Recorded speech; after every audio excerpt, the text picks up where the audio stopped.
The expensive wine in my glass tasted bitter as I overheard my mother-in-law Martha's shrill laughter from the next room. I was supposed to be in the kitchen, helping prepare dinner like the good waitress they thought I was. Instead, I was listening to them plan what they thought would be the ultimate humiliation for their son's low-class wife. "It's perfect," Martha gushed to my sister-in-law Emma. "We'll invite her to Richard's birthday dinner at La Maison d'Or. When the bill comes, we'll all act shocked that we're expected to pay for our own meals. She'll be mortified when she can't afford it." Emma's gleeful response made my blood boil. She'll probably try to pay with her waitress tips. If they only knew. La Maison d'Or wasn't just any luxury restaurant. It was the flagship location of my international restaurant empire. The simple waitress they loved to mock had built a culinary empire spanning 3 continents. But my husband Richard's family was too busy looking down their noses at me to ever question where our beautiful house and luxury cars really came from. "Are you sure about this, Mother?" Richard's uncertain voice carried through the door. Always weak-willed, always eager to please his domineering mother. "Mia's been working really hard lately." "At a diner," Martha scoffed. "Really, Richard, when will you admit that marrying that waitress was a mistake? Your father and I had such hopes for you and Victoria." "Ah yes, Victoria. The socialite they'd wanted Richard to marry instead of me. Last I heard, she was facing fraud charges for running a Ponzi scheme. My security team had compiled quite a file on her. Just think how embarrassed she'll be," Emma pressed, "having to admit she can't afford to eat at a real restaurant. Maybe it'll finally make her realize she doesn't belong in this family." I checked my phone as another message came in from my executive team. The acquisition of our latest restaurant group was complete, adding another 50 locations to our portfolio. My net worth had just increased by several $1,000,000. But to my in-laws, I was still just the waitress their precious Richard had married on a whim. "Fine," Richard finally agreed. "But be gentle about it, Mother. Mia's sensitive about money." "Oh, Richard, if you only knew how wrong you were. I wasn't sensitive about money. I was sensitive about being underestimated. About watching you let your family treat me like dirt while living off the fruits of my success." I slipped my phone back into my pocket as Martha called out, "Mia, is that dinner ready yet?" "Really, Richard, couldn't you have at least married someone who knows how to cook properly?" "Coming right up." I called back cheerfully, adding the finishing touches to the gourmet meal I prepared.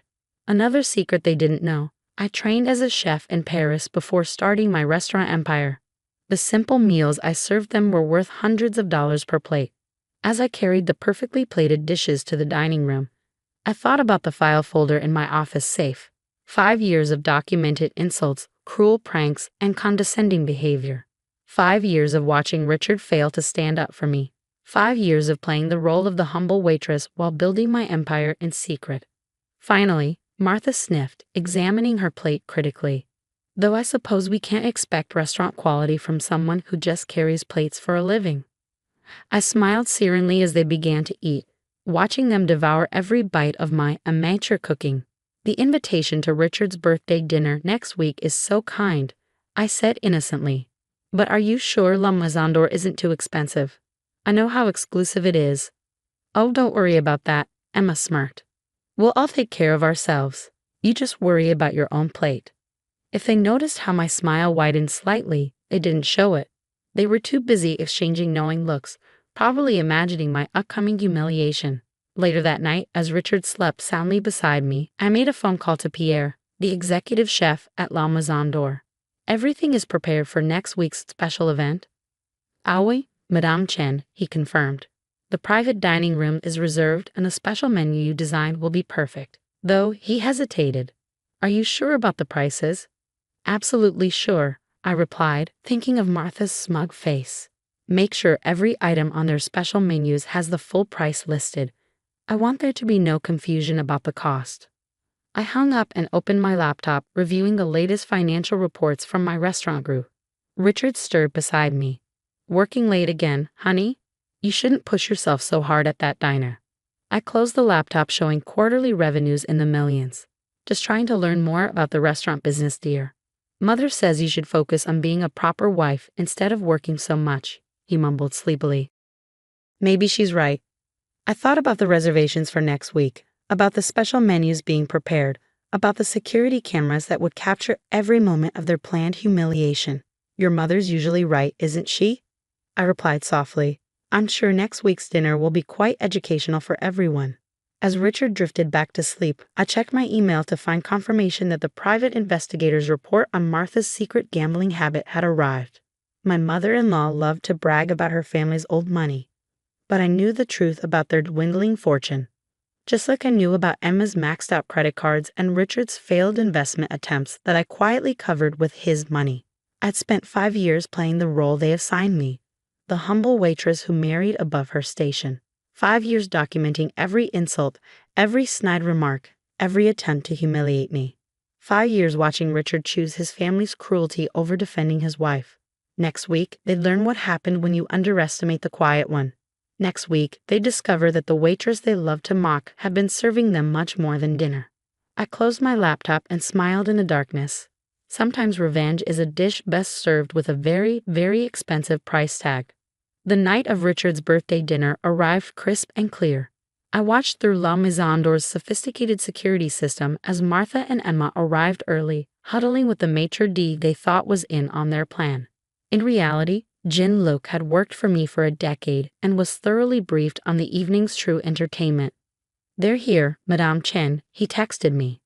Your mother-in-law tried to slip me $100 to play along with humiliating you. I've added it to the evidence folder. I adjusted my simple dress, Channel's latest though the label was hidden, and checked my reflection. They expected a waitress trying desperately to look wealthy. They get exactly what they expected right up until the moment they didn't. Ready to go. Richard adjusted his tie nervously. Mother was very specific about being on time. Of course, dear. I grabbed my cheap purse, actually a one-of-a-kind designer piece that cost more than Martha's car. We wouldn't want to keep your mother waiting. The private dining room at La Maison d'Or was exactly as I designed it. Elegant, intimidating, and equipped with hidden cameras to capture every moment. Martha and Emma were already seated, practically vibrating with malicious anticipation. Oh, Mia dear. Martha's voice dripped with false concern. I hope you're not uncomfortable here. We know it's different from your usual workplace. I took my seat, noting how they deliberately placed me facing the room's massive price display wine vault. It's lovely, I replied softly. Very elegant. Well, Emma smirked. We all know Richard's done his best to elevate you. The special menus appeared, thick leather-bound volumes with gold embossing. I designed them myself, making sure every astronomical price was clearly displayed. Martha and Emma made a show of studying theirs while watching me from the corner of their eyes. Order anything you like, Martha said grandly. It's a special occasion after all. I pretended to pale at the prices, watching Martha's satisfied smile grow. Oh my, I whispered exactly as they expected. These prices. Something wrong, dear? Martha's voice carried through the room. Surely you can afford one dinner at a proper restaurant? Though I suppose these prices are rather different from your diner. The sommelier approached, another longtime employee who knew exactly who I was. May I suggest the wine pairing menu? He offered innocently, though I should mention it adds considerably to the cost. Oh yes, Emma jumped in. We must have the wine pairings, all of us. She emphasized the last words, smirking in my direction. I watched them order the most expensive items on the menu, saw them add costly supplements and extras, noted how they kept glancing at me with poorly hidden glee. The bill would be astronomical, exactly as I planned. And for Madame. The sommelier turned to me. Just water, I demurred. I have to work tomorrow. At the diner. Emma couldn't help adding. Don't worry, we understand if you need to be economical. Course after course arrived, each more elaborate than the last. I watched my in-laws devour the expensive delicacies while making snide comments about my small salad. Richard, as usual, said nothing to defend me. Finally, the moment they'd been waiting for arrived. Jean-Luc appeared with a leather folder containing the bill. As requested, he announced clearly separate checks for everyone. Martha's eyes gleamed as she reached for her check. Then her face went pale. There must be some mistake. She stammered, staring at the total. No mistake, madame, Jean-Luc replied smoothly. Your portion, including wine pairings and supplements, comes to $2,850. Emma's face had turned an interesting shade of green as she looked at her own bill. Richard was frantically checking his wallet. But, Martha sputtered. This is impossible. We can't. Is there a problem? I asked innocently. That is. Martha's hands shook. There's been a mistake with my credit card. Richard, surely you can. Actually, Richard looked embarrassed. I seem to be a bit short. How unfortunate, I said softly, standing up. Let me help with that. I walked to the wine vault, entering my private code. The glass door swung open as my in-laws watched in confusion. Jen, look, I called out. Please add their bills to my house account. Of course, Madame Chen, he replied smoothly. As always. The silence in the room was deafening. Madame Chen, Martha whispered. Oh yes, I smiled, removing my CEO badge from my purse. I suppose I should properly introduce myself. Maya Chen, CEO and owner of the International Chen Restaurant Group, including La Maison d'Or and its sister locations worldwide. But you're a waitress, Emma stammered. No, I corrected gently. I own the restaurants, all of them, including that little diner where you think I work, which, by the way, grossed $8 million last year. I turned to Richard, whose face had gone completely white. Honey, remember when you told me to focus on learning the restaurant business? Well, surprise. This is impossible. Martha found her voice. You can't be. I pressed a button on my phone, and the dining room's hidden screens lit up. Financial reports, property deeds, bank statements, 5 years of documented success while they mocked and belittled me. Oh, and Martha, I added casually, those gambling debts you've been hiding? The ones that have eaten through your old money fortune. I bought all of them last week, just like I bought Emma's credit card debt. And Richard's failed investments? I've been covering those for years. They stared at me in horror as years of carefully constructed superiority crumbled around them. You see, I continued sipping my water. While you were all busy looking down on the waitress, I was building an empire. Every insult, every snide remark, every attempt to humiliate me, I documented all of it. Would you like to see? I nodded to Jean-Luc, who distributed thick folders to each of them. 5 years of evidence, including tonight's attempted humiliation, all carefully preserved. You planned this, Martha accused, her voice shaking. No, Martha. You planned this. I just let you do what you do best, underestimate me. By the way, I added, I'm foreclosing on your house next week. Those gambling debts, you know, and Emma, your credit cards have been canceled. As for you, Richard. My husband looked up from the financial documents with tears in his eyes.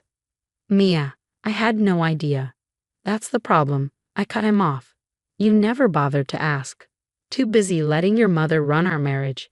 Speaking of which, I handed him another folder. Divorce papers. Don't worry about the prenup. I never needed your money. I had my own. You can't do this. Martha tried one last time. We're family. No, I corrected her. You made it very clear I was never family. I was just the waitress who didn't belong. Well, now you're the ones who don't belong. Security will escort you out. As they were led away, Martha turned back one last time. How could you be so cruel? Cruel? I laughed softly. Martha, I learned from the best. You spent 5 years teaching me exactly how to serve revenge. I just made sure to charge an appropriate price. The aftermath was spectacular. Martha's gambling debts became public knowledge, destroying what remained of her social standing. Emma's credit card addiction made headlines in the society pages. Richard moved back home with his mother. His reputation in the business world ruined when it became known that his success had actually been his wife's all along. I expanded my restaurant empire, opening new locations across the globe. Sometimes I'd hear rumors about my former in-laws. Martha working as a casino greeter, Emma selling real estate in a small town, Richard trying to date younger women who quickly lost interest when they discovered he wasn't actually wealthy. A year after the birthday dinner, I received a letter from Martha. I understand now, she wrote, what it feels like to be looked down upon, to be judged and found wanting. I'm sorry. I filed the letter away with my other documentation. Then I went back to running my empire, remembering how they'd laughed at the waitress who dared to marry into their family. Sometimes revenge is a dish best served cold. Sometimes it's best served with a very, very expensive wine pairing. The story made the rounds in business circles, The secret CEO who let her in-laws hang themselves with their own snobbery. I was asked to speak at conferences not about revenge, but about patience, preparation, and the power of being underestimated. Success, I would tell the audience, isn't about proving people wrong. It's about letting them be wrong until the perfect moment. And sometimes, the sweetest revenge isn't in getting even. It's in revealing who you were all along. My phone buzzed with a message from my executive team. Another restaurant group was interested in selling. I smiled, thinking of Martha serving drinks at the casino, of Emma showing tiny apartments, of Richard living in his childhood bedroom. Sometimes revenge doesn't need to be complicated. Sometimes all you need is a very expensive menu and the patience to wait for the perfect moment to present the bill.